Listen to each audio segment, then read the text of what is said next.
Bismillahirrahmanirrahim. Elhamdülillah ve salatu ve selamu ala Resulillah. Amma ba'd. Assalamu alaikum ve rahmetullahi ve barakatuh. Hurmatlı mekendeşler, kadırlı Müslüman bir tuğandar, barınızlarga jaratkan Allah Ta'ala'nın tınçlığı salamı, merimi rayımı cana berekesi olsun. Jaratkan Allah Ta'ala barınızga faydalı bilim versin, kabul bolgon amal versin.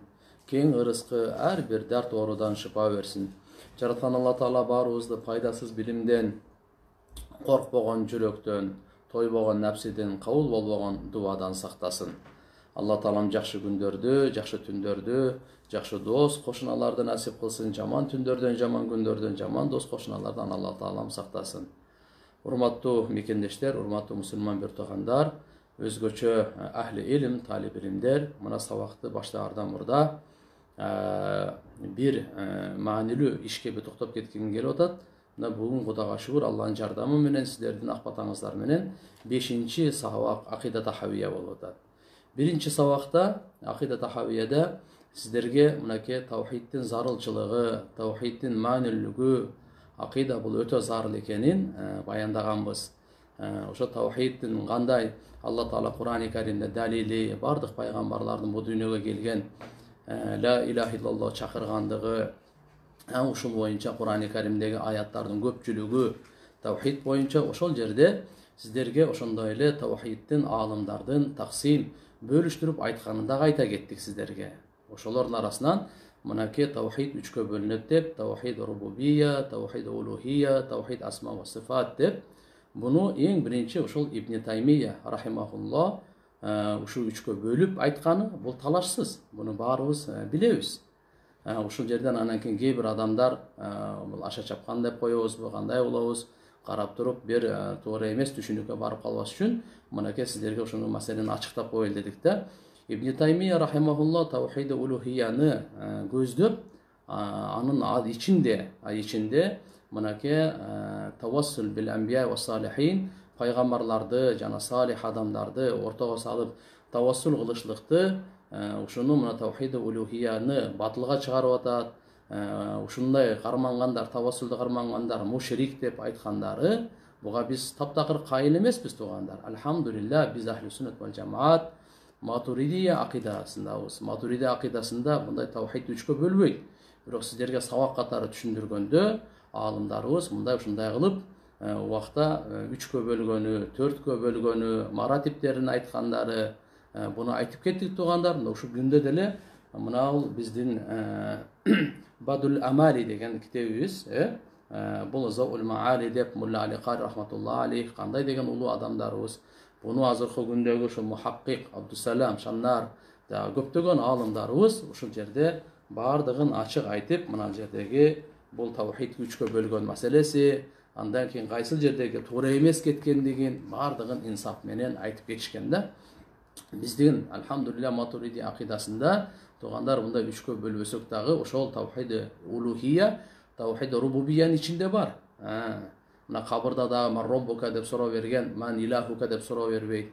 Бирок ушул жерде бир инсафты алыш керек да. Мисалы биздин калимабыз деле ла робба иллаллах эмес да, ла илля улухиятты бири-бирин чаташтырып, бири-биринде лазым эле бар нерселерди дагы кээ бир адамдар ушу кулуу кылып аша чапкандар бар. Пайгамбар саллаллаху алейхи ва саллям эскерткен: "Я юханнас, iyyakum vel gulu." Ey adamlar, sizler gulu dinde aşa çapkandan sактангыла. Sizlerden buradagılar жок болуп кеткендик. Ошондуктан мына инсафтын бабынан тугандар, мынакей азыр 5-чи сабак болуп атат акида тахавия боюнча, буюрса биз иншалла ушунун аягына чейин сабакка катышып угуп турсак, ошол жерден анан кийин билебиз тавассулга келгенде кандай акиданы карманабыз. Жана башка маселелерде, мисалы ошол sıfaatlar boyunca makul kандай akidanı karmanabız, genen Kudayım buyursa aytabız. Oyunca ança adamlar tezdetip aşağı kılıp öyle mınau biz tarif taksimlerden bardığını aytып atkanda bardık kitaplarda жазылганда. Balança degen ушундай деп бөлгөн, бул киши ушундай деп 4'e бөлгөн, мындай деп айткан. Буда бир акиданын hukmu sabit болбойт туганда. Ошондон бир туура түшүнүп алыш керек да. Кудайга шүгүр, матуриди акидада бул бекембиз. Maturidi akidada бұл 3'e bölüngөнү жок. Bunu açıktan açık aytıp koyuşumuz gerek. Oşonduktan dağı bir aşa çapastan insaf menen туура көз карашта туура маселелерди айтыш керек туугандар буюрса. Алла Таалам баарыбызды туура жолго бекем кылсын, туура жолдон адаштырбасын. Демек бул таксим жөнөкөй мындай башынан айта турган болсок, кандай мына Абдуссалам Шандар айткандай, жана башка дагы аалымдарыбыз айткандай, башында бидаясы, мабдаасында сахih болгону менен, бирок гаясында, максатында ошо Ибн Таймия рахимахуллахтын акыркы ошо максатында таухид улухия аркылуу тавассулду батылга чыгарышлыгы бул таптакыр фасид, мардуд, туура эмес дегенде биз ошого кайылыбыз туугандар. Демек иншалла мына немеге Матуриди акидасы Кудайга шүгүр, Алла Таалам баарыбызды ошого бекем кылган болсун. Эми сабакка өтөйүн. Бисмиллахир-рахманир-рахим. Халикун била хажатин, разикун била маунатин. Жараткан Алла Таала баарыбызды жаратуучу била хажатин, эч бир зарылчылыксыз, муктажсыз. Мындайча айтканда жараткан Алла Таала аршын жаратып, аршка бир кажети жок. Ага бир отургудай, курси, жер, асман, бардык Аллаху халику кулли шей, жараткан Алла Таала ар бир нерсени жаратты. Бирок жараткандан ага бир зарылчылыгы, муктаждыгы, кажети жок. Инсан муктаждыгы бар. Мисалы, бир отургуч жасай турган болсо, ошого отурайын, ошого рахаттанайын дейт да. Жараткан Алла Таалага буга эч кандай бунун кажети жок. Алла Таала самат, муктаж эмес да. Бардыгы жараткан Алла Таалага муктаж. Бирок Алла субханаху ва таала булардын бирөөсүнө дагы эч кандай муктажы жок, зарылчылыгы дагы жок Алла Тааланын.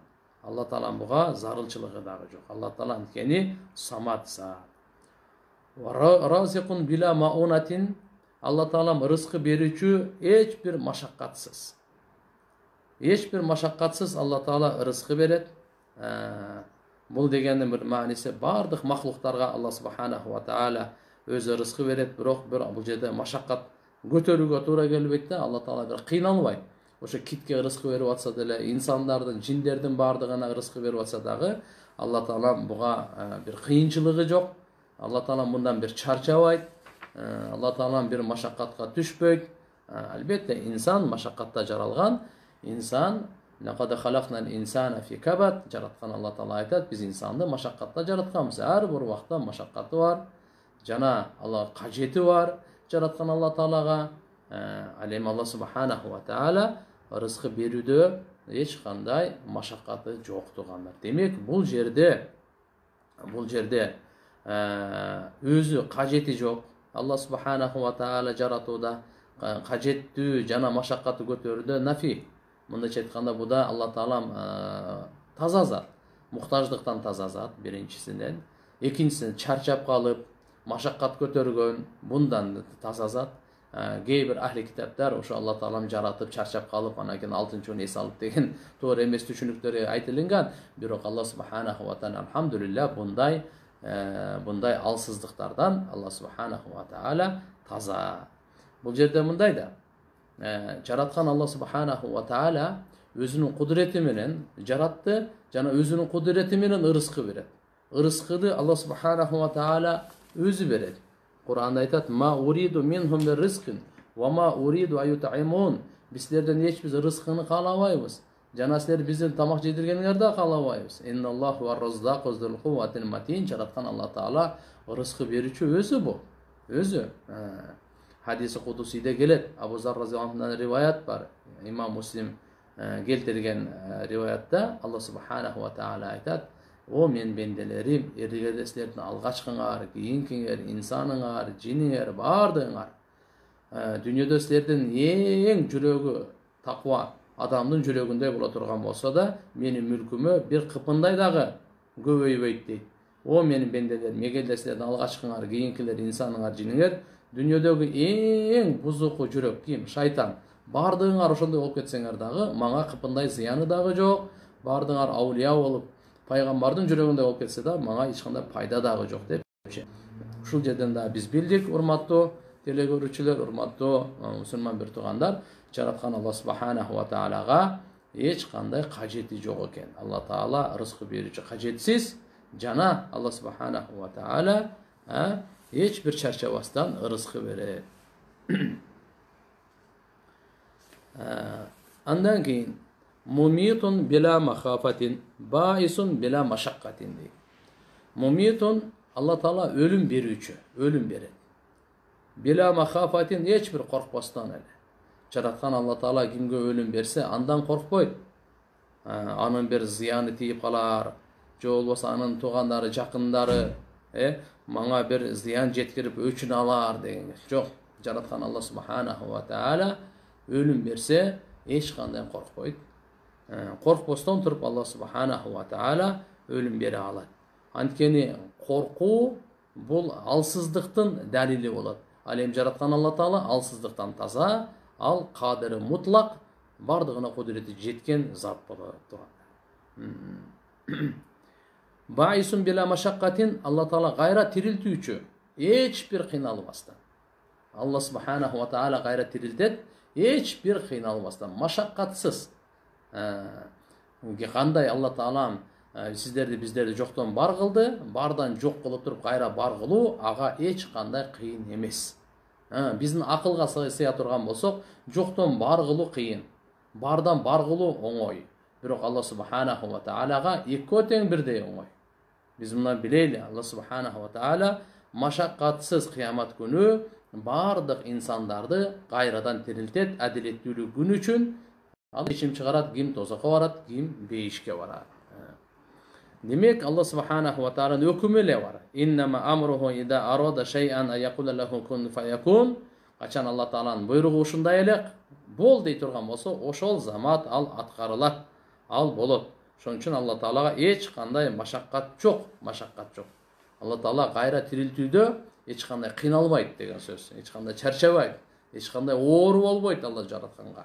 Kanday birinciden, misal azı jokton bar kılıp, жоктон бар кылды да барыбыздычы. Эми азыркы биз барбыз. Бардан бизди жок кылып туруп, кайрадан бар кылып коюу, бардан бар кылып коюу. Эмне ага кыйын? Эч кандай кыйын эмес Allah Таалага. Имам Тахави рахматуллах алейх бул жерде баисун била машаккатин деп айтты да, мухин била машаккатин деп айткан жок. Кайра тирилтет деп жашоону берет деген сөз. Баис дегени аны тургузат деген сөз. Кайрадан мындай. Бул жерде дагы бир кичине маселе бар. Качан адамга мисалы өлүм келгенден кийин, өлүм келди, анын жаны чыкты. Анткени өлүм дагы бул бар нерсе, жаралган нерсе. Allah Taala Kur'an-ı Kerim'de Tabarak suresinde aytat: "Ellezî halaqal maut vel hayâ liyebluvakum ayyukum ahsanu amala." Jaratkan Allah Taala tanıgıla al ölümdü jarattı, jana жашоону жаратты. Силердин кимге жакшы амал кыласыңар деп. Демек, ölüm бул жаралынган нерсе, жок нерсе эмес. Ölüm дагы мисал бул махлук, жаралынган нерсе. Allah Subhanahu wa Taala мына өлүм бергенден кийин, андан кийин кабырда анын сурак алынат. Кабырда Allah Taala кайра жашоо берет ага. Жашоо берет. Бирок кабырдагы жашоочу, анын жашоосун биз түшүнбөйбүз. Кандай жашоо болот? Анын биздин көзүбүз да көрө албайт, колубуз да кармап сезбейбиз. Буну жараткан Allah Subhanahu wa Taala өзүнүн кудурети менен кабырда ага жашоо берет. Албетте баъс деп ошол жашоону эле улантып кайра тирилтүү. Көрбөйсүзбү? Демек, ушул жерден биз каерде кыямат күнү кайра тирилтүү келсе, аны табир менен түшүндүрүү аркылуу сөзүнөн ихя деген кабырдагы хаяттын бул жактагы эч качан нафис жок да. Мындайча айтканда, кабырда жашоо жок деген эмес да. Демек, кабырда дагы жашоо бар туугандар. Эми кандай жашоо? Ал жерде дагы азап бар, ал жерде дагы туугандар рахат бар кабырдыгында дагы. Allah Subhanahu wa Taala Kur'an-ı Kerim'de وَلَا تَقُولُ لِمَا يُقْتَلُ فِي سَبِيلِ اللّٰهِ أَمْوَاتٍ بَلْ أَحْيَاءٌ وَلَكِنْ لَا تَشْعُرُونَ. Sizler Allah'ın yolunda öldürülgön, şehit bolan adamlardı. Sizler ölüktөр деп айтпагыла, balkim alar tirүүлөр. Alar tirүүлөр. Bирок sizler alardan tirүү экенине şuur, akıl esiңер жетпейт ага, сезимиңер силерге жетпейт депчи. Аны Allah Taala билет ал кандай кабырдагы жашоо экенин.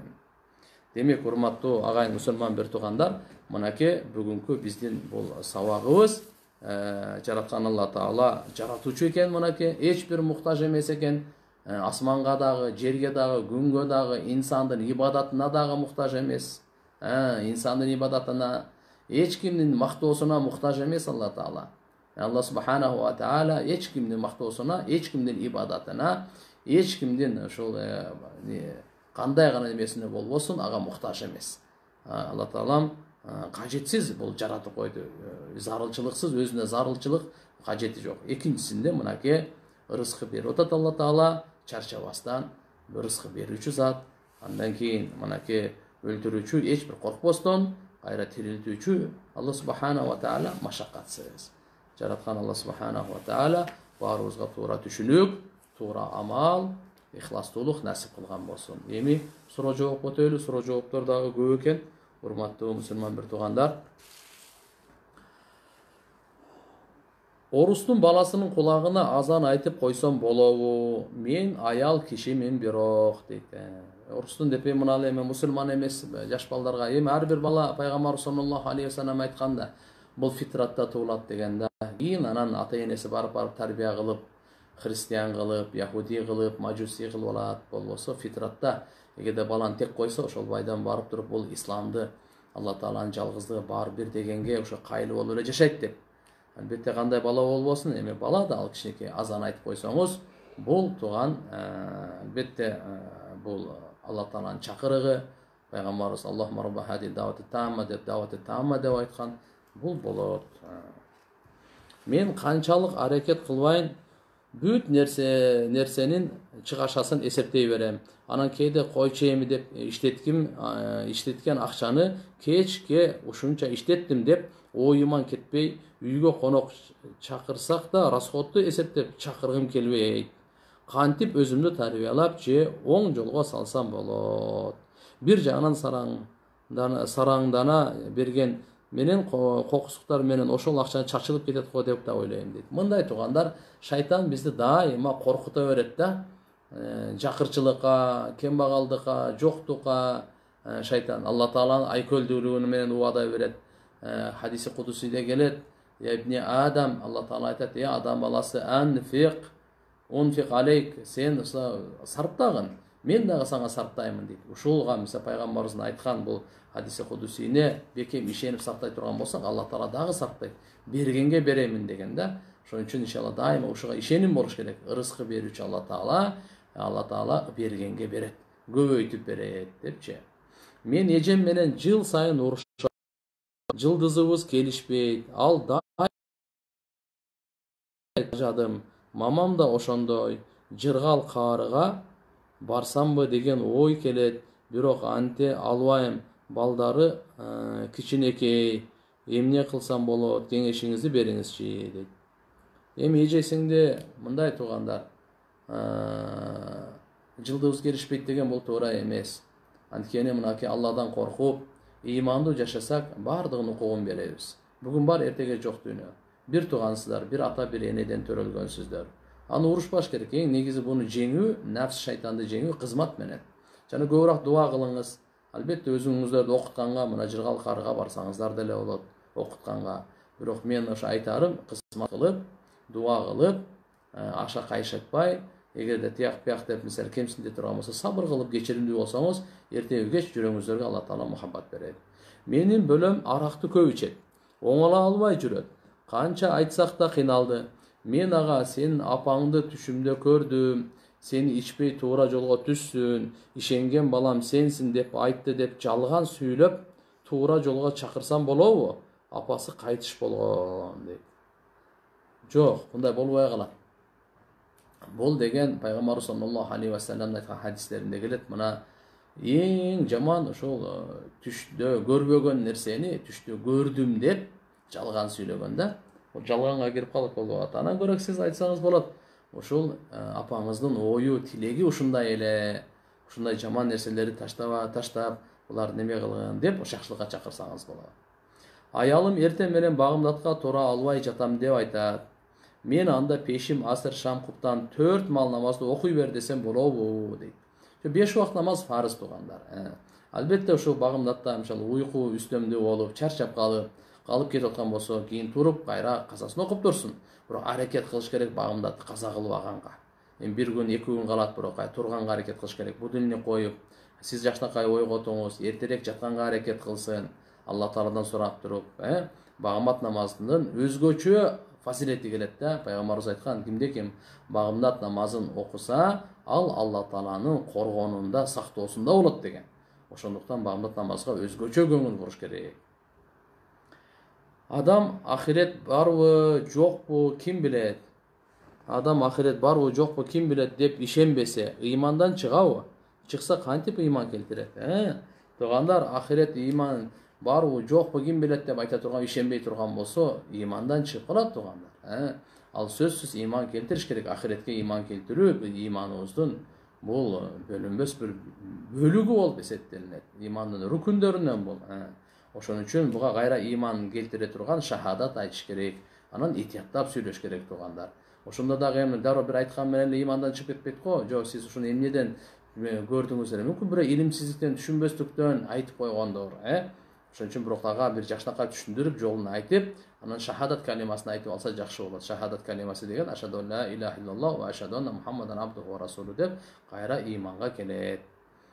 Күн чыккандан кийин ишрак намазы канча убакыттан кийин окулат? Күн чыккандан кийин бир 10-15 мүнөттөн кийин окусаңыз боло берет. Кока-коланы ичсе болобу? Арамбы же адалбы? Коланы ичсе жакшы эмес деп уккан элем. Эми Кока-коланы биз акча сатып алып ичпейбиз өзү. Бирок куюп бере турган болсо, кээде ичип деле коебуз. Акча сатып, себеби кээ бирлерден укканбыз, мунун акчасы ошол дин душмандарына кетет экен, исламга каршы иштетет экен депчи. Албетте буну мисалы арам деп мисалы фатва чыгып, мындай немени биз көргөн эмеспиз. Арам деп чыгара айта албайбыз мисалы, бирок мисалы баягы нежелательно дегенге айтсак болот. Көз ачыктарга барган туурабы же туура эмеспи? Туура эмес. Көз ачыктарга барбаш керек. Адам ыймандан ажырап калат тугандар. Бул этиятташ керек, өтө бир жөнөкөй маселе эмес. Мойка иштетебиз досум экөөбүз. Бир машинаны жууганбыз, ичинде 2 адам бар эле. Экөө тең, экөөбүзгө билбей ашыкча берип коюптур акчаны. Аларды тааныбайбыз. Ашыкча акчаны эмне кылсак деп. Эми келип калса кайтарып берип койгонуңар жакшы. Эгерде такыр тааныбай адамдар көп келип кетип турган болсо, ошолордун атынан садака кылып бергиле. Эгерде өзүңөр муктаж болсоңор ошо садакага, анда өзүңөр иштеткиле. Менин балам ааламдан өттү. Анын жай башына барып Кур'ан окуп турсам болобу? Ке адамдар болбойт. Балаң эне сүтүнө ыраазы эмессинби дейт. Мен барып тегерегиндеги чөптөрдү оруп тазалап келейин деген эне катары дейт. Алла разы болсун, эми эне экен да, эненин жүрөгү таптакыр башка экен да. Баары ушу баласына ушундай деп. Бирок ушул уулдар болсо, ошолор эле барып Кур'ан окуп тазалап келсе болот. Эркектер да, эниңиз бар, башка да кимдер бар, башка балдарыңыз. Эми мынал энелер, аял кишилер көбүнчө кабырга барганда өзүн кармай албайт, жүрөгү жумшак болгондуктан каты ыйлап, эси ооп калып, кыйкырып, тияк неме болуп калабы деп шариятыбызда да ошон үчүн аялдардын мындай өзгөчө мындай жашыраак аялдардын, келиндердин эме барып зиярат кылгандарыны жакшы көрбөйт да.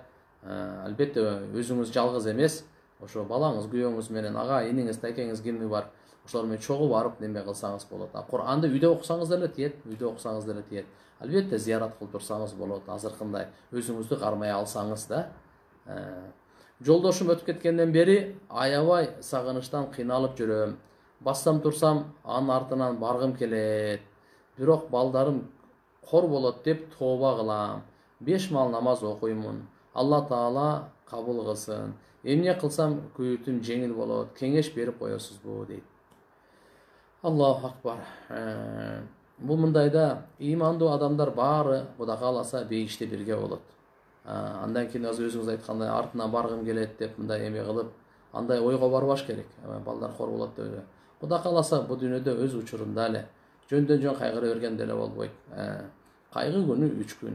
Эми мына жердеги бала чаканы жакшы тарбиялап, жакшы Кур'ан окуп турсаңыздар, жакшы иштерди көбүрөөк кылсаңыздар, аларга сооптору жетип турат. Анан Кудай кааласа иншалла баарыбыз да бул дүйнөдөн өтөбүз. Өткөндөн кийин мынакей бейиште иншалла жолугуу болот. Алла Тааладан жакшылыктар сураш керек. Мен соодада эжеме жардам берип, метраж жолук сатып иштеймин. Мага айына 1500 сом берет. Бирок абетим жол кирем ушул акчанын ичинде дейт. Бирок мен жолук метраж сатканда клиентке карап сатып коёмун. Түшкү тамагымды ошентип чыгарып аламын. Арам болбойбу? Жакшы. Сиз эжеңизге бир ооз айтып коюңуз, ошону ачык эле айтып койгон жакшы. Мен кээде мага уруксат берсеңиз, ушул эгерде туура келип калса, мисалы клиентти кол кетирбейм. Бирок бир аз үстүнө кошуп сатып алганга ошол уруксат бериңиз депчи ачык эле айтып койгон жакшы. Эгерде ал клиент ага макул болбосо, ошо сиз айткан баада эле сатам. Бирок кээде ушундай мүмкүнчүлүк болсо, сатканга сиздин макулдугуңуз уруксат берип койсоңуз, мен дагы азмаз мындай обетиме, жол кереме тапкан акчам адал болсун деп ачык айтып койгонуңуз жакшы. Алдабастан да. Эгерде айткан болсо, мисалы 1500 сомдон сат деген болсо, сиз аны сизге акча берип атат да, ушунчадан кара сатасың депчи, акча сатпа депчи. Аны 2000ден сатсаңыз, анда бул адал болбой калат. Ошондуктан бир уруксат сурап коюш керек. Чачты боёса намаз өтөбү дейт. Эми боёктор ар кыл экен да, сурасакчы, боёктор ар кыл экен. Бул кээ бир боёктор мындай калың болуп, чачка суу жетпей турган боёктор болот экен. Андай болсо, мындай анда дааратка дааратка өтпөй калат. Гусул деле өтпөйт, даарат деле өтпөйт. Себептен 4-төн 1 чачка мас тартуу бул фарыз болуп эсептелинет. Анда намаз да болбой калат. Кээ бирлер экен жөн эле мындай өңү өзгөрөт экен, бирок суу өткөрөт экен. Анда боло берет. Фарыз намаздан кийин зикир кылыш керекпи же сүннөттөн кийинби дейт. Караңыздар, экөө тең бар. Бирок жакшырагы сүннөттү окуп бүткөндөн кийин анан зикир кылуу. Анан дуа, Куран окуу, башкаларын бардыгы. Биздин 7 айлык балабыз чарчап калды. Өзүмдү абдан күнөөлүү сезип жүрөм. Жакшы карабай албадым деп. Кудайдын алдына барганда кантип жооп берем? Ооруп жатканын алдына билгенимде сактап калат белек. Чарчап калган наристелер кайда болушат? Бейишке учуп кетишет дешет. Ушул чынбы деп. Эми сабыр кылыңыздар. Балагатка толгонго чейин өтүп кеткен наристелердин баары бейиште. Булар кыямат күнү ата-энесин шафаат кылат. Этегинен кармап, о жараткан Алла мени булар менен, эгерде Кудай сактасын, ата-энеси ушу бейишке лайыктуу эмес болуп калса, дозокко бара турган болуп калса, ошо балдар этегинен кармап, ушулар менен мени дозокко ташта, же болбосо ата-энемди мына менин суранычым менен ушу бейишке чыгар дейт экен да. Жа балагатка толо элек балдардын шафааты кабыл болот деп келет. Ошондуктан булардын шафааты улуу нерсе.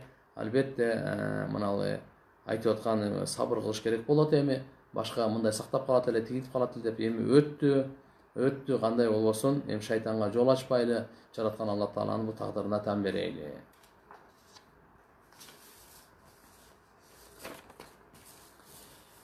Желе бар үйгө береке кирбейт дейт. Ошол үчүн жөргөмүштү өлтүрүп коём. Бирок акысы алынат дейт го. Кандай болот дейт.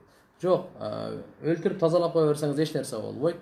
Акысы жок, себеп дегенде музи жаныбарлар бар.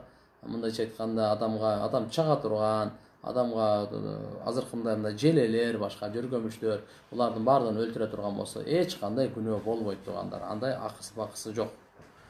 Витр важип намазында кунут дуасынан кайра адашып, кайра окуп бүтүрсөм, анан кошумча сажда кыламынбы же жөн эле бүтүрөмүнбү?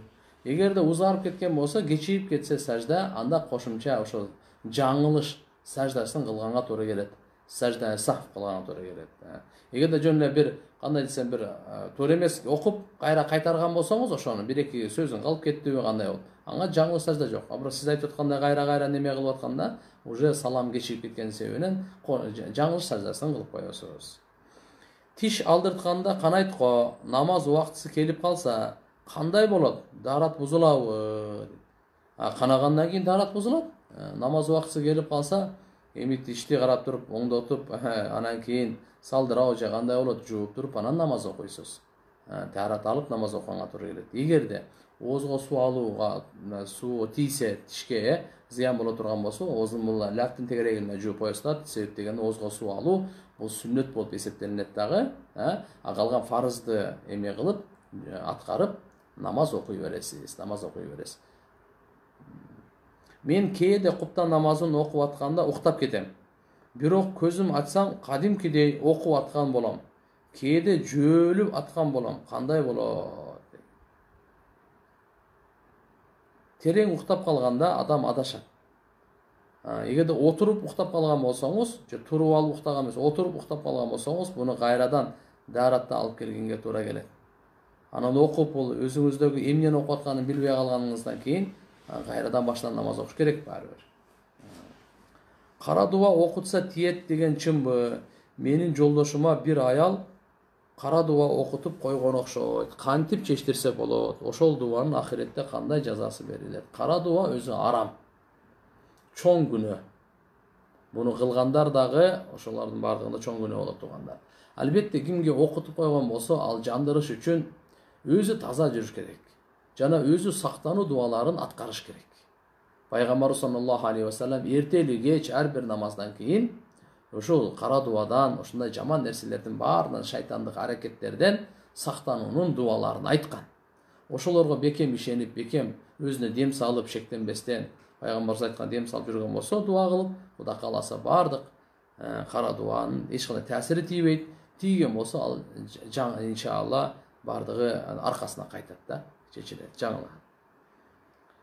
Дүкөнүбүз бар, үйдөгүлөр тамеки сатышат. Арам десек бир аз каршы болуп жатышат. Кандай амал кылсак болот?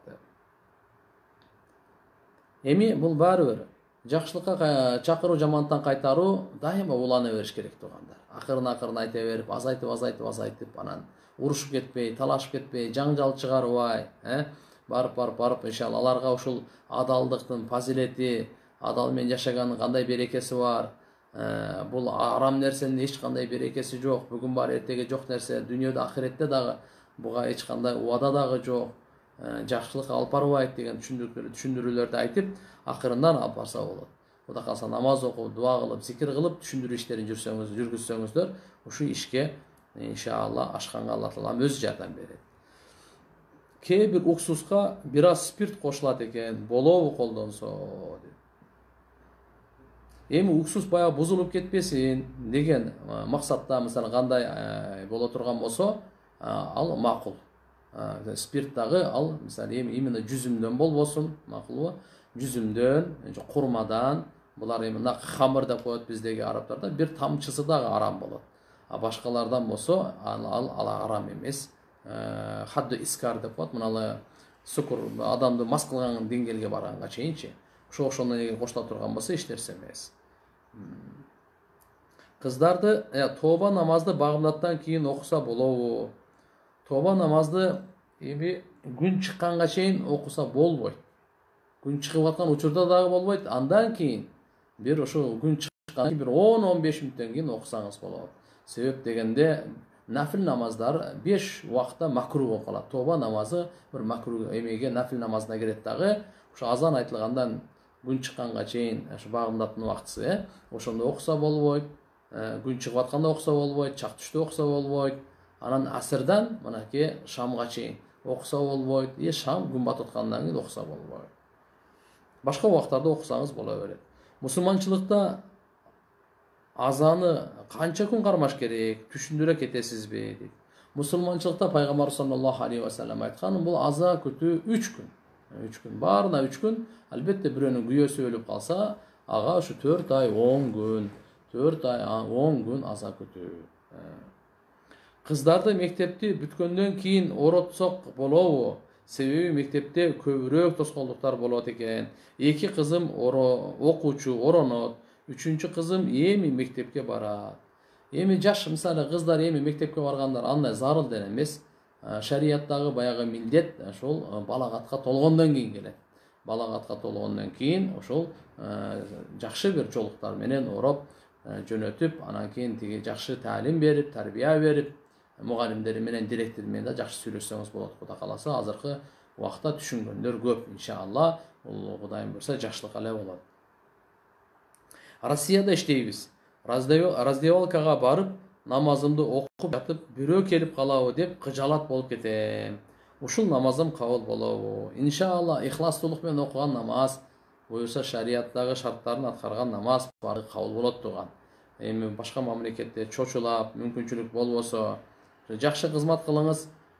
Ошол жердеги ким кожоюнуңуз болсо, начальник, директор болобу, ошолордун көңүлүн тапканга аракет кылып, анан буюрса иншалла алар дагы ойлойм, иншалла туура түшүнүк менен иншалла кабыл алса, Кудай буюрса бул бардыгы эле жакшы болот. Чач боелгон, тырнакка лак коюлган аялдардын бышырган тамагы кандай болот? Бышырганы адал, бышырганы адал. Бисмилля Аллаху акбар деп эле адалдан келген тамактарды ошо бышырган болсо баардыгы эле адал. Чачы боелгон тырмакка койгон эч нерсе болбойт ал. Албетте бул азыркы лак коюлган бул намаз боюнча да daaratка маселе боюнча лак менен daarat жүрбөйт туугандар. Сөзсүз ошол мына эжелерибиз, карындаштарыбыз ошол лактарды тазалаш керек. Болбосо daarat өтпөйт. Устаз, мен пардадамын. Ата энем, бөлөлөрүм, тагаларым менен саламдашпайсыңар деп уруша берет. Саламдашып койсок болобу? Мен алар келгенде салам бербей, бир мөлбөдөн чыкпай отурам. Ушул туурабы? Эми бойго жеткенден кийин ал эми саламдашуу эмес, бул өзүнчө отуруп калуу, ошол жакшы эмес болуп эсептелинет. Агар мындай саламдашып койсо эч нерсе эмес. Саламдашып койсо боло берет. Куфр менен нике болобу? Пайгамбар жана Кудайга ишенбеген инсан куфр болбойбу? Куфр менен нике болбойт да. Себеп никедеги ал биринчи мусулман болуш керек ал. Никенин шарттары мусулман болбосо ал нике жүрбөйт ага. Пайгамбар жана ошо Кудайга ишенбеген адам ал куфр болот. Эгер тырмакта жартысы кетпей калганы лак менен гусул алып намаз окуса боло береби деп. Жок, кетириш керек. Ошол лакты кандай койгон болсоңуз, ошол лакты кетире турганда немелери бар. Болбосо толук кетирбей калсаңыз, гусул дагы daarat дагы болбой калат. Мен баламдын атын Имран деп койдум. Имран болобу же бир себеби Кур'анда Али Имран сүрөсүндө 2 экен. Имран деп 2 келет. Имран деп Али Имран, Имран деп 2 келет. Бул жакшы ат. Бул Имран деп Мариям энебиздин атасы. Мариям энебиздин Иса пайгамбардын тай атасы болот. Имран деп өтө таква, улуу адам болгон. Теология факультетинде окуйун деп жатам. Айылда бир устаз ал жакты бурмаланган деди эле. Сиздин оюңузду билейин деп жатам. Анан дагы айтышып жатат, ал жакта кыздарга ылайыктуу эмес деп. Ал жак кыздарга ылайыктуу эмес. Жок, теология факультети жакшы окуса болот, Кудайга шүгүр. Ал жакта дагы мына динибиздин негиздерин жакшы билим берет, жакшы окуйт. Эми адам баласынын өзүнөн аракет кылганданчы, теология факультеттерде кыздар да окуган өзүнчө бар, балдар да окуган болот окуса.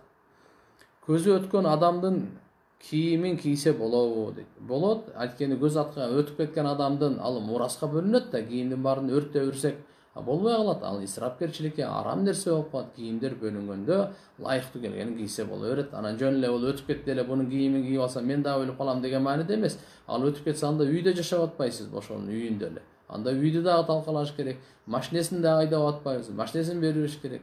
Жок, андай болбойт. Кудай кааласа будан эч кандай мындай жаман нерсе албаш керек да, жаман нерсе албаш керек. Мураска калды, мүлк бөлүндү, буну туура иштетиш керек. Бул мүлк. Мен тахажжуд намазын окуп багымдатка чейин зикир кылам. Багымдат окуп бүткөндөн кийин зикир кылбайм, боло береби? Боло берет эми, албетте. Тахажжудка турганыңыздан кийин адам баласы алсырайт. Бул убакыт жөнөкөй эмес, чарчайсыз.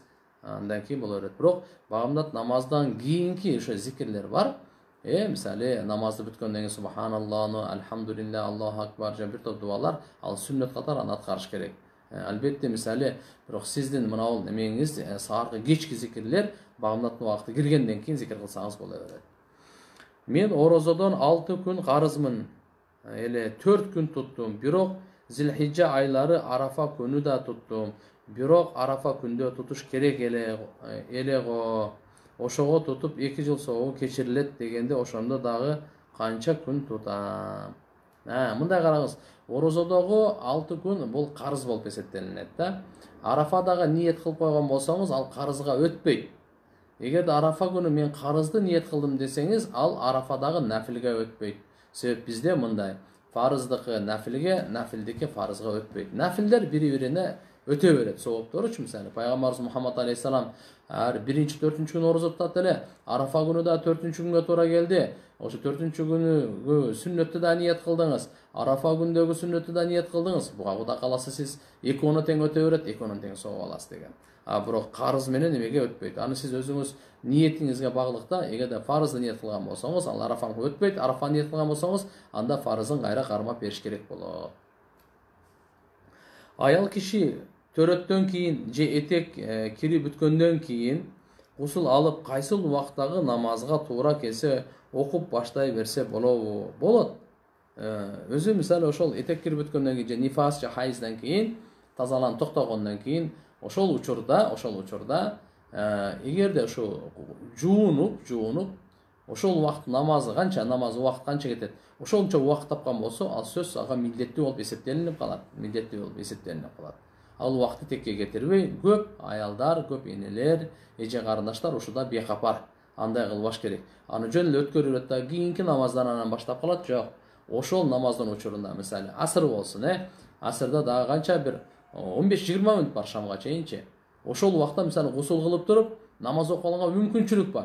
Жөн эле ошону чозуп туруп шамдан кийин кылган бул жакшы эмес. Өз убагында окуш керек. Аял киши төрөттөн кийин же буну эме айттык, келинчегим кырсыктап каза болуп калды эле, бейишке кетеби? Ушул ой мени кыйнап келет. Урматтуу туугандар, бул жердеги эме имандуу болсо, эртеби кечпи сөзсүз Кудай кааласа бейишке кирет. Амалына жараша калганы Алла Тааланын алдында жооп берет туугандар. Менин абысыным 5 жыл болду. Мен менен сүйлөшпөйт. Эмнеге экенин билбейм. Көргөндө мага карабайт. Мен баары бир учурашам. Кечирим сурагам, бирок эч качан кечирбейм. Менин жүрөгүмдө калып кеттиң дейт. Мен намазымда Аллага тооба кылып, абысынын мени кечиришин сурайм. Ушул жүрүшүбүз кыяматка калып кетпесин деймин. Азыр бизге ошондо күнөө жазылабы? Сизге эч кандай күнөө жазылбайт. Пайгамбар саллаллаху алейхи ва саллям айткан, ошол мында арыздашып кала турган болсо 3 күндө, андан кийин адал эмес мусулманга ошо капаланып, сүйлөшпөй коюп, таштап койгон мусулманга адал эмес деген да. Бирок сиздин ошол абысыныңызда эгерде ушактаган болсоңуз, жала жапкан болсоңуз, кандайдыр бир нерсесин уурдап алган болсоңуз, мындай эми Кудай сактасын го, бирок ушундай айтып атам да, кандай укуктары болсо, алардын бериш керек. Жөн эле кечирим сураган менен болбой калат. Анда айтыш керек болот, ушул жерде мен сизге жала жапкан элем, ошону туура эмес кылгам, ошону кечирип коюңуз, же паланча нерсеңизди алып койгон элем деп андан кийин да эгерде андай жок болсо, жөн эле болор болбогон сөз үчүн кечиришпей эле бул кайра эле ошо кек сактап жүргөн болсо, ал өзүнө туура эмес кылат. Ал эми сизге болсо Кудай кааласа эч кандай күнөө жазылбайт, анткени сиз кечирим сурагансыз. Байкемдин сүйлөшкөн кызы бар. Сүйлөшөт. Мен да анын сүйлөшкөн кызы менен сүйлөшүп турам, күнөө болбойбу? Деги эле кыз жигит болуп сүйлөшүү болбойт дейт го. Байкеме кантип түшүндүрөм карындаш катары дейт. Өзү жакшы эмес. Бул мындай сүйлөшүп жүргөн, бул жакшылыкка алып барбайт. Барып бул жакындап кетет. Андан кийин никеси жок ушулардын баардыгы туура эмес. Шариятыбызда бул караланган. Эгерде ошончолук эле жагып калган болсо, үйлөнө турган болсо, ачык эле ата энеси менен жакшынакай сүйлөшүп, андан баш кошуп алсын дагы сүйлөшүп жүрө берсин. Жөндөн жөн мындай кылган кызга дагы өзүнө дагы зыян. Бирок сиз муну түшүндүрүп айтып кое бериш керек. Эч нерсе эмес. Дос балам менен сүйлөшүп калып, Алла кайсыл жакта деген суроо келип чыкты. Жок туугандар, бул биз Алла Тааланы жаралганга салыштырбайлы. Кайсыл жерде деген суроону берипчи, кайсыл жерде деп, жер деп боло турган болсо, Алла Тааладан ал чоң болуп калбайбы? Бизде акыйдабыз ушундай. Аллах бул мавжуд била жисмин вала макан вала жихатин. Алла Таала биз бар деп билебиз, мавжуд деп билебиз. Эч кандай жисм, мындайча айтканда, бизге сиздерге окшош эмес, ошондой эле бир жайда эмес, бир тарапта эмес. Алла Таала бар. Болду. Буга мисалы кайда деген суроо жараткан Алла Таалага берилбейт. Бул бир бидат болуп эсептелинет. Biz Allah Taala'nın бар bir деп жүрөгүбүздө иман келтиребиз. Буга Кудай кааласа сабакта келебиз буюрса, ал боюнча иншалла кенен дагы түшүндүрүп беребиз. Москва шаарында иштейм. Айлык маянам Аллага шүгүр. Жакшы. Медреседе окуп жаткан балдарга акча которуп, салымымды кошуп, сооп алгым келет. Кантип кимге же кайсыл фондго акча которсом сиздерге жетет дейт. Алла Таала сизге разы болсун. Алла Таала ушу тапканыңызга береке берсин. Сиз окуу бөлүмү менен байланышып, окуу бөлүмү кайсыл медресенин кажети боло турган болсо, ошого которуп неме кылса болот. Сиздеги муфтиятка мына окуу бөлүмү бар, Аким Ажы деген окуу бөлүмү башчысы, ошо менен мындай байланышсаңыз болот. Муфтияттын сайтынан сурасаңыз, ага сизге айтып берет. Кийин кайсы муктаж талип илимдерге ага ошол багыттуу эмесин жеткирип, сизге дагы ал отчетун берет. Мына акчаңыз ушундай балдарга жетти, мындай дегендей. Пайпагын алдым эле, бирок ичине суу өтүп кетип жатса масык өтөбү дейт. Кээ бир алымдар масык пайпактарга калың, кээде суу өтүп кетип жатса да масык кыла берсе болот дешет. Мага так жооп берип айтып коюңузчу. Жок, пайпакка масык тарса болбойт. Бул однозначно туугандар, пайпакка биздин мазхабта масык тарса болбойт. Мен медреседе окуган эмесмин.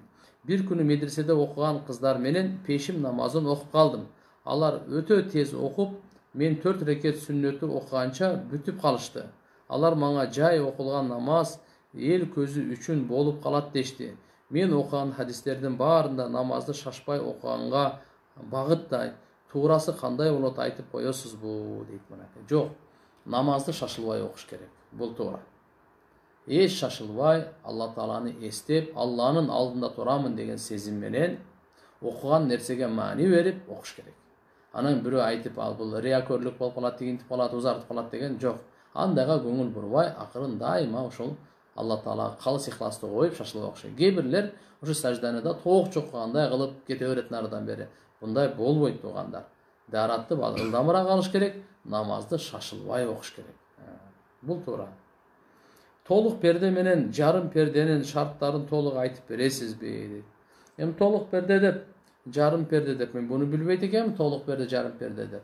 Биздеги парда бир эле парда, шариятка лайыктуу парда, шариятка лайыксыз парда деп бөлүнөт. Шариятка лайыктуу парда мына ошол аял затынын мүчөлөрү билинбеген, мисалы тар эмес, же болбосо мына көзгө көрүнө турган эмес, же болбосо бир вызывающий деп коет, мына башка өңдөрдөн эмес, шариаттын талабына кире турган пардалар толук жабыгы менен айтат. Менин башка диндеги жакын группалаш досум бар. Башында билген эмес элек. Кийин достошпой кое албадык. Өзү аябай жакшы кыз. Кантип исламга келишине себепчи болсом болот деп башка диндегилер менен достошуу күнөө эмеспи? Ал дозокто болушун каалабайм. Бул жакшы ой. Бирок мындайда сиздин өзүңүздү тартып кетип калбасын. Коркунуч ушул жерде турат. Ошон үчүн мына билимдүү эмелер, эжелери бар, эжекелери бар. Ошондолор менен байланышып, аларды тартканга аракет кылыңыз. Таптакыр болбосо өтө эле терең достошуп кеткенден этияттаңыз. Себеп дегенде сиз дагы билимсиздиктен сизди дагы башка шекке салып коюп тартып кетип калышы мүмкүн да. Ошондон этият кылыш керек. Калып кеткен карызымды кандай кайтарсам болот? Ал адамды такыр таппай койдум. Эгерде адамды өзүн таппасаңыз, эгер тууган уруктары болсо жакшы болмок. Аларга кайтарып бериш керек. Алар дагы болбой турган болсо, анын артынан садака кыла берсин дейт. Бирок бир маселени эске алыш керек. Эгерде кийин табылып калса садака бергенден кийин кайрадан өзүнө кайтарганга туура келет башынан. Шариятта гусул 3 нерсе үчүн кажет делет. Намазга, Куран окууга, мечитке кирүүгө. Бала эмизи үчүн гусул кажет эмеспи анда? Гусул алууну билбегендер да көп, бирок жуунушат. Гусулу жок эле алардыкы гусул катары эсептелеби? Бизде мындай. Ханафи мазхабта эгерде бирөө даарат алса, ниет фарыз эмес да, ниет бизде сүннөт да. Эгерде ушу бирөө жуунуп алды, көлгө деле кирип чыкты, ошо бойдон мисалы намаз окуй турган болсо жарай берет. Ошо бойдон мисалы сууга душ кылып туруп, жуунуп алгандан кийин жарай берет. Оозун мурдун чайкаган болсо элечи гусулга. Ал эми бала эмизи үчүн бул гусулдун зарыл эмес. Гусулсуз деле баланы эмизсе болот. Эми бул такыбалыктын жолунан айтылган жери бар. Эми мисалы ошол гусул кылбастан туруп баланы эмизген эмес экен. Ошо бала ыйлап калган учурда мисалы алгандай, анда атасы карап турса, анда апасы тезирээк жуунуп алып эмизсин, бул такыбалыкка. Бирок эмизсе эч кандай күнөө болбойт. Эмизсе шарият боюнча уруксат. Мен анда 15 жаш кезимде исламдан түшүнүгүм жок эле. Ал досумун тайнеси мага Иса Кудай көрүндү. Мен ал менен сүйлөштүм. Ооруганда айыктым деп мени ишендирген. Анан мени да өздөрүнө өткөргөн эле. Бир нерселерди кайталаткан. Анан мен ошонун динине өтүп кеткен боломбу? Мен эч кимге айткан эмесмин. Айтпа деген тайнеси. 1-2 күндөн кийин ойлонуп аябай коркком. Мусулман болбой калдым го деп. Анан шахадат айткам. Ошону айтса мусулман болот дегенди угуп калчу элем. Динибизден такыр түшүнүгүм жок болчу. Аябай өкүнөм. Ошондо мен кайра ыйманга келген боломунбу же кандай? Албетте. Алла Таала алхамдулилла сизди улуу, өтө чоң азаптан сизди сактаптыр да. Мына Алла Таала алхамдулилла жүрөгүңүзгө ыйман берген экен, шахадат айттыңыз, болду. Мына ыйманга келдиңиз. Ал убакта билбей ошентип өтүп алган экенсиз. Кайра да шахадат айтуу менен адам баласы мусулман болот. Ыйманга келген болуп эсептелинесиз. Алхамдулилла, эми ушта бекем болуңуз, диниңизге Алла Таалам бекем кылсын. Мен атама хатым окуйын деп ниет кылдым эле. Куранды толук окуп бүтө элекмин. Боло береби? Куран окууну үйрөнүп жатканыма 8 ай болду. Боло берет. Ихлас сүрөсүн 3 жолу окусаңыз дагы хатым Курандын сообун аласыз. Ясин сүрөсүн 1 жолу окусаңыз 10 жолу хатым Курандын сообун аласыз. Эми булар өзүнчө кете берсин. Ал эми сиз болсо Куранды баштан аягына чейин окуган, ол башкача дагы өзгөчө дагы хатым Куран болуп эсептелинет. Кудай кааласа акырын Алла Таалам кайрылуу жеңилдүү кылсын. Өтө жакшы. Мен күйөөм 2 апта акча бербей алыс жака ишке кетет. Акча сурасак бербейт. Туугандардан карыз акча алып, аны айтпайын десе урушат деп, өзүм иштейм десем, орукчамын, көз карандымын. Акчага мен карыз алсам, аны төлөбөйт. Эмне кылсам болот? Жо, эми күйөөсү буну бериш керек болот. Күйөөсү багыш керек болот. Бунун акчага зарылчылыгына жараша акча бериш керек. Тем более мисалы орукчан болсо өзү иштей албай атса, бул күйөөсү толук караш керек. Мындай зулумду кылбаш керек. Зулумду кылган чоң күнөө болот туугандар.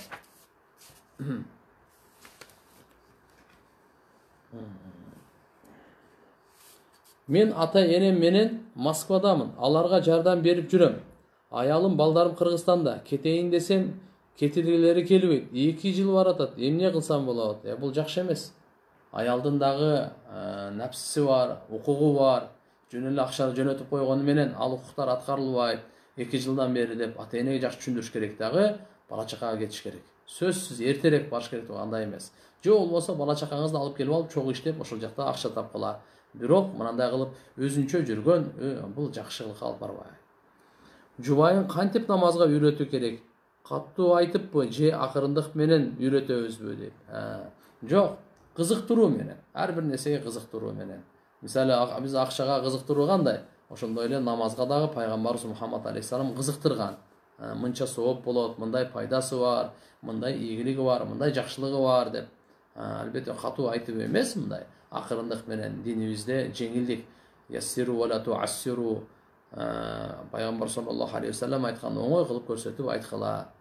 Кыйынчылык кылып тудуруп неме кылбагыла. Башширу ва ла тунаффиру. Жана кушкабар айтып, аларда мындай пайдаларын айткыла, пайдаларын, кандай бир жакшы иштин пайдаларын айткыла. Ошого кызыгып, умтулуп анан баштайт.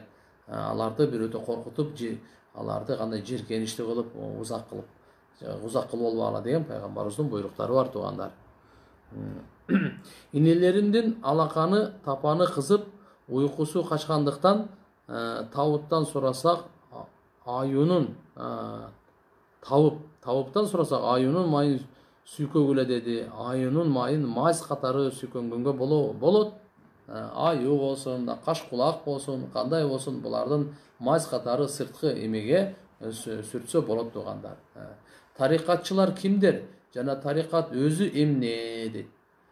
Тарикатчылар ушу тарикат деп ушу жолду пайгамбарыбыз саллаллаху алейхи ва салламдын жолун карманган, ушу зикирдин жолу боюнча мынакей ушу тарикат деп айтат туугандар, ушу тарикатчылар деп.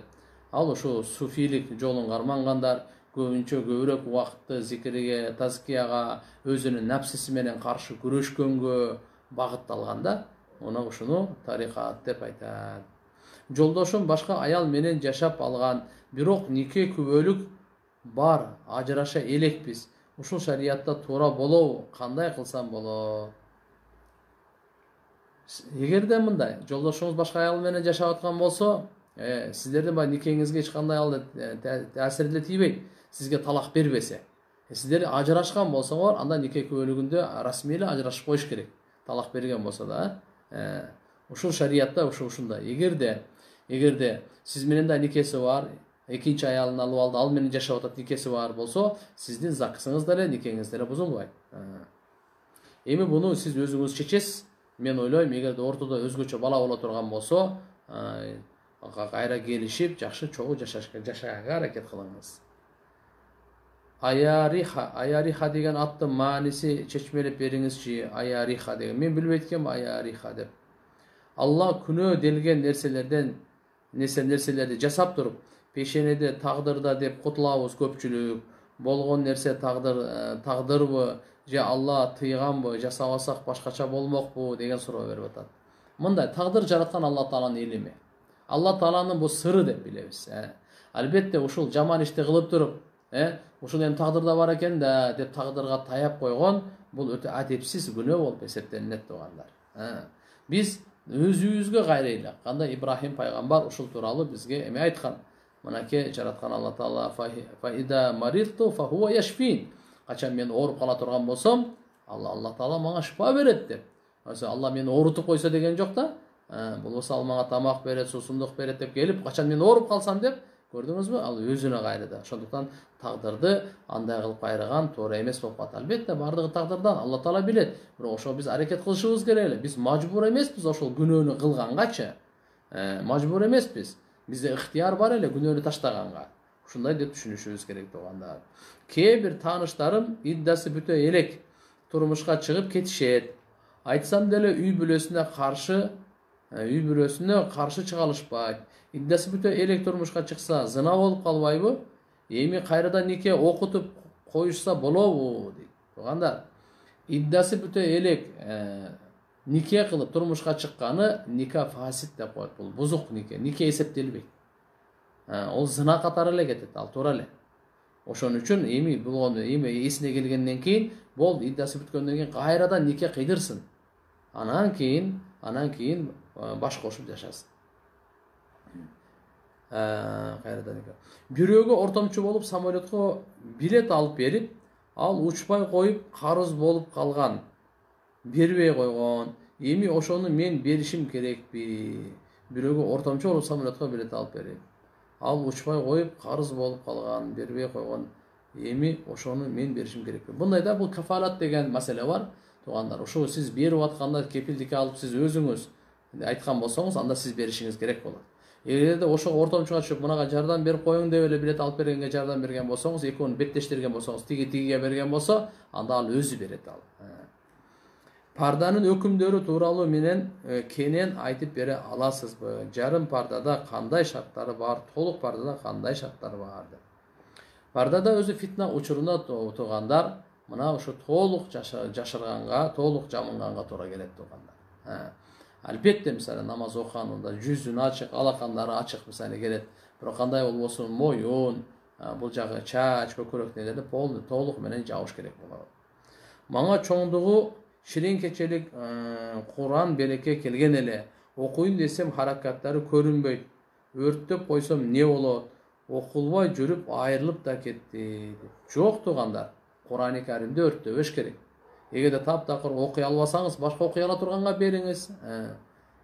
Бирок мындары эме кылып, окулбай жүрүп айрылып да кетти десе, аны жакшы караш керек, күтүш керек. Куран-ы Каримди өрттөбөш керек. Убал болот, чоң күнөө болот. Менин аялым мага талак берип, талак түштү мага деп, менен жашабай жүрөт. Талакты өзү берген ошо кандай болот? Аял талак бербейт туугандар. Бул туура эмес эми, түшүнүксүз. Аялы гана, аянын күйөөсү гана талак берет.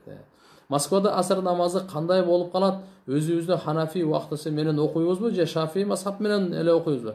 Москвада ошол жерде муфтиятта иштеп аткан Ханафи мазхаб туугандар. Татар туугандар Ханафи мазхаб. Ошолордун саат кандай коюп берсе, ошого карап окуй бериңиздер. Ошо туура болот. Биз Россияга кыска көйнөк сатабыз. Кандай болот? Боло берет. Акча хадия деп берсе, алса болобу? икрам муслим дегенде хадия деп берсе алса болот, эч кандай күнөөсү жок мунун. Сөгүнсө даарат бузулбайбы? Сөгүнсө даарат бузулбайт. Сөгүнсө даарат бузулбайт. Албетте, кээ бир аалымдарыбыз ошол дааратты кайра жаңылап алсын, важип болбосо дагы бир мустахаб деп айткан жери бар таквалык үчүн. Ошо тилинен ушундай болду, дааратты жаңылап алсын депчи. А так даарат бузулбайт. Мен күйөөм экөөбүз урушуп кеттик эле. 2 балам бар. Күйөөм 3 талагымды берип койду. Ошого жолун таап бериңизчи сураныч. Сиздер муфтияттагы 15-чи кабинетке келиңиздер. Ошол жерде фатва бөлүмүндө иштеген балдар бар, сиздерге жол жоболорун айтып берет. Мен даарат алганда колум кургап кычышып кетет, аллергия. Анан крем же май сыйпап туруп намаз окуса болобу же чыдаш керекпи? Жок, даарат алгандан кийин крем май сыйпай бериңиз, эчтеке болбойт. Даарат алып бүткөндөн кийин намаз окуй бересиз. Билип туруп күнөө кылса мурунку сооптору күйүп кетеби? Айткан жери келет. Билип туруп күнөө кылган бул чоң күнөө. Тапкан сооптору күйүп кетет деп келет. Ооба. Алтын зергер буюмдарыма 100 граммга жетпесе канча зекет берүү керек? 100 граммдан өтсө канча берем? Мына 85 граммдан эми өтүп атат да. 85 граммдан өтүп аткандан кийин бул зекет фарыз болуп калат дагы. 100 граммдан сиз 2,5 грамм зекет бересиз. Ал 2,5 грамм алтындан. Акчасын берип койсоңуз болот. Же болбосо алтын 2,5 граммдык эгерде мындай алтын болсо, шакекпи жана башка аны деле берсеңиз болот. Менин апам каза болгон. Убагында апама жаман мамиле кылып, азыр өкүнөм. Эми кантип ошол кылган күнөөлөрүмдү жуусам болот? Же апамды ахиреттен ыраазы кылсам болот? Аллаху акбар. Ушундай туугандарына башкаларга да чоң сабак, кимдин ата-энелери болсо, аларды капа кылбасын, кызмат кылып дуасын алсын. Болбосо өтүп кеткенден кийин канча өкүнсөк деле бардыгы бекер болуп калат. Эми бир неме бар, эненин туугандары менен жакшы болуңуз. Эненин туугандары менен жакшы болуңуз. Бир, экинчи. Ар 5 убакыт намаздан кийин Роббирхамхума кама раббаяни сагира деген энеге дагы, атага дагы ушундай дуаны Алла Тааланын райымдуулугун сурап, дуа кылып туруңуз. Кудай кааласа, Алла Тааладан үмүт кылабыз. Иншалла Алла Таала аларды разы кылып, сиздин дуаңыздын артынан кайрымдуулук, садака жария кылганыңыз, садака кылганыңыздын жана эненин ушу туугандары менен жакшы болгонуңуздун себебинен Алла Таала иншалла ошо разы кылар. Атадан калган жерди сатса болобу? Мураска калган болот, өзүңүзгө мүлк келгенден кийин эчтеке эмес, ал сатылбаш керек деген чечим жок. Сиз мүлк болгондон кийин сатып, башкага алмаштырып, башка жерге алмаштырып, неме кылсаңыз боло берет. Эч немеси жок мунун. Мен күндө тахажжуд намазына турам дейм, бирок эч тура албай атам. Түндөсү туруш жолдорун айтыңызчы сураныч. Эртерээк укташ керек, бекем ниет кылыш керек. Жана ушу будильник коюш керек. Алла Тааладан чын жүрөктөн дуа кылыш керек. Тамак ичип жатып, бисмилланы айтпай калса, эмне кылуу керек? Бисмилланы башында айтпай калсаңыз, ортосунда же аягында эстесеңиз, бисмиллахи аввалаху ва ахираху деп коюңуз. 450 пресс чөпкө канча үшүр берилет? Суусун сатып алабыз. 10% менен беребизби же 20% менен беребизби? Мындай учурларда 100дөн 10 бербейсиз. Жок, 100дөн 10 бербейсиз, 100дөн 5 бересиз да. Ошондо мынакей 400дөн болсо 5 неме кылыңыз. 200гө 10ду бересиз, 400гө 20ны бересиз. 25 берип калат экенсиз да. Бейишке биринчи пайгамбарыбыз саллаллаху алейхи ва саллям кирет дейт. Анан бир олиялар, чоң аалымдар өткөндө түшүндө мени бейишке киргизди. Мен бейиште жүрөм дейт го. Буну мындай деп түшүнүш керек. Пайгамбарлардын бардыгы эле, Кудай кааласа, мынакей алхамдулилля бардыгы мына бейиште. Аларчы, кээ бир адамдарга мисалы бейишке кирдик, андай мындай деп туруп, бейишке бардык кыямат болуп бүткөндөн кийин анан Алла субханаху ва таала бейишке киргизет. Азыр эч ким бейишке кире элек, бардыгы алами барзакта. Бул азыр мисалы бу дүйнөдөн кийин ахирет менен ушу дүйнөнүн ортосунда барзак аламы деген бар. Ошол жерде адам атадан тартып бүгүнкү бизге чейинчи пайгамбарлар болсо, мусулман, капырлар бардыгы. Анан кээ бирлери бейиште, азыр кээ бирлери дозокто деп айтылганы мындай. Ошол бейишке кире турган адам кабырдагы Алла Таалам ошо бейиштин бакчасы кылып коет. Кабырдагы кээ бирлерге Алла Таалам ушу дозоктун чукуру кылып коет.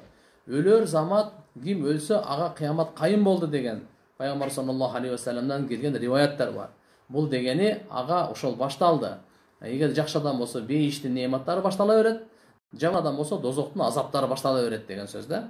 Ал эми бул кээ бирлерде түштөрдө бейишке киргизди мындай деген, ал түш ошо бейиштин рахаттарын кабырда дагы алып атат деп айтсак туура болот. Биз Москвада жашайбыз. Көптөн бери азыр Мегафон деген ушуга окшогон телефон саткан салондорго кредитке телефон берет. Алсак болобу? Москвада жашасаңар, алсаңар боло берет. Бирок ал жерде мусулмандар да иштейт, кээ бир райондордо бул боло берет туугандар.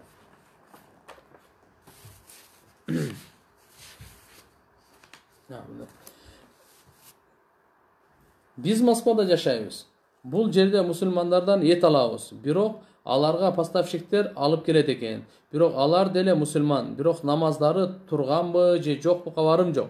Алыстан тааныйм. Тоок, уйдун, койдун эти кээде ойлоном. Булардын эти адалбы же арамбы деп. Ошол нерсе мени кыжалат кылат дейт. Мусулмандар тууралуу жакшы күмөндө болуңуз. Мусулмандар тууралуу сатып аткан поставщиктери мусулмандар болгондон кийин Кудай кааласа алар деле бисмиллах Аллаху акбар деп айтып атса керек. Анан кайдара ушундай азгыруу васваса кылып жүрөгүңүзгө күмөн сала берсе, анда бир ачык сурап койгонуңуз деле зыян болбойт. Биз азыркы учурда Москва шаарында жүрөбүз. Жолдошум иштейт доставкада. Анан үйгө кээде отказ болуп калган жана кээде жумуш убакыты бүтөйүн дегенде алыс жерге заказ түшүп калса, заказын алып бара албай калат. Жол алыс болуп жана кеч кирип кеткендиктен ошол тармактагы тамактарды үйгө алып келет. Ошол тамактарды жесек бизге күнөө болбойбу дейт. Эми караңыз, ошол тамактардын өзү ээси ким? Кимдин мүлкү? Эгерде башка бирөөнүн мүлкү боло турган болсо, андан уруксат сурабастан туруп жегенге туура болбойт. Мавлуд же мавлуд деген сөздүн мааниси кандай болот? Мавлуд өткөрсө болобу? Биздин алыскы туугандарыбыз мавлуд өткөрөбүз деп калышат. Ушул туурабы? Биздин динибизге туура келе турган нерсеби? Мавлуд деп бул пайгамбарыбыз саллаллаху алейхи вассаламдын туулган күнүн айтат. Ошо пайгамбарыбыз Мухаммад алейхиссалам туулган күнүнө жараша ошо пайгамбарыбыз Мухаммад алейхиссаламды эскерип, дүйнөгө кандай келген, кандай сыпаттарга, кандай чоңойгон, кандай өскөн, кандай кыйынчылыктарды тарткан, барып пайгамбар болгондо пайгамбарчылык кандай берилген, дүйнөдөн кандай өткөн, ушунун баардыгынын зикри айтылынат. Ушундай немеде шариятыбызда айтыла турган болсо, бул өтө жакшы болуп эсептелинет туугандар. Бул эч кандай мындай зыян пыяны жок. Албетте шариаттын чегинде болуш керек. Кээ бир учурларда музыка, танса болуп кетпесин. Бир тамак аш эркек аялдар аралашып таптакыр неме болуп кеткен. Андай жерге мисалы шариятыбыз эми бөгөт коет. Атак пайгамбарыбыздын зикри мустахсан. Бул жакшы нерсе көрүлгөн деп айтылынат.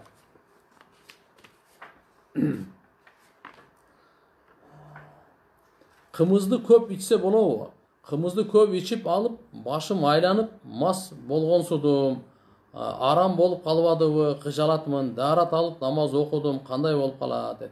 Эми кымызды ичсе болот туугандар, бирок алга караш керек. Кээ бир кымыздарда эгерде мындай ачып кетип, спирти күчөйүп кете турган болсо, кымызда спирт бар. Бирок ал спирт адамды мас кыла турган деңгээлдерде эмес. Мына айрандарда деле спирт бар. Ошол эле баягы мына ачкыларда деле спирттер болот, кандай бир деңгээлде. Дарылардын бардыгында деле спирт кошулат, өзүнүн бир деңгээлинде. Кымыздагы мисалы ачып кеткенди иче турган болсо, болбой калат. Баш айландыра турган деңгээлде болсочу, анда болбой калат. Анда ушу ачып кеткен болсо, брожение, спиртовое брожение келген болуп калат дагы, ал уже бизге шариятыбызга туура келбей калат. А так мындай кымызды андай ачып алса, канча ичсеңиз деле эч нерсе болбойт. Кур'ан-ы Каримди окуганда сажда аяттарында дароо сажда жасабай, Кур'анды башынан аягына чейин бүтүрүп, эң соңунда сажда жасасам болобу дейт. Болот. Мисалы Кур'ан-ы Каримде 14 сажда аяты бар. Бар окуп бүткөндөн кийин бардыгын чогуу сажда кылсаңыз болот. Урматтуу мусулман бир туугандар, урматтуу кадырман калк, Алла Таалам иншалла баарыбызга пайдалуу билим берсин. Айтылган, уккан маселелерге амал кылышка товфик берсин. Кийинки көрүшкөнчө сабакта Алла Тааланын амандыгында, жакшылыкта болуңуздар иншалла. Ассаламу алейкум ва рахматуллахи ва баракатух.